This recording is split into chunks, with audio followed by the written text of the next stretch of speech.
À cette conférence étaient donc invitées toutes les communautés africaines vivant au Togo. Des Maliens, Burkinabés, Béninois et bien d'autres nationalités n'ont pas voulu manquer au rendez-vous du développement inclusif de l'Afrique. Ce développement a encore du chemin à faire, notamment à l'échelle économique, politique et même culturelle.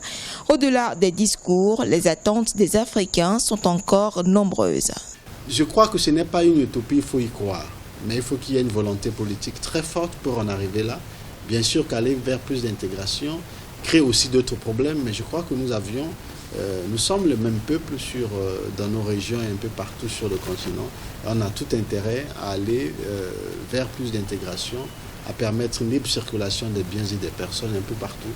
Aujourd'hui, il faudrait que le Togolais que nous sommes puisse aller jusqu'en Afrique du Sud, aller jusqu'au Kenya, aller jusqu'en Libye, jusqu'en Égypte, sans pouvoir payer des visas d'entrée. Des actes concrets sont en train d'être pris par les gouvernants, surtout quand il s'agit de financer le développement de l'Afrique. Ceci à travers des institutions financières régionales et sous-régionales telles la Banque africaine de développement.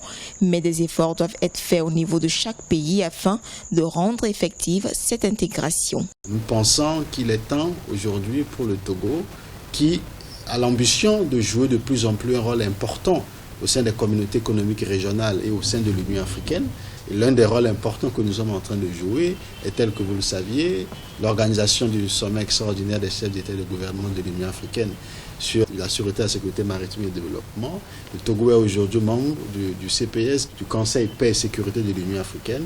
Vu le rôle de plus en plus important que le Togo joue, il est important, voire indispensable, que le Togo puisse également, comme les autres pays, se conformer aux décisions des chefs d'État et de gouvernement et donc de célébrer la journée de l'intégration africaine qui est le 25 mai.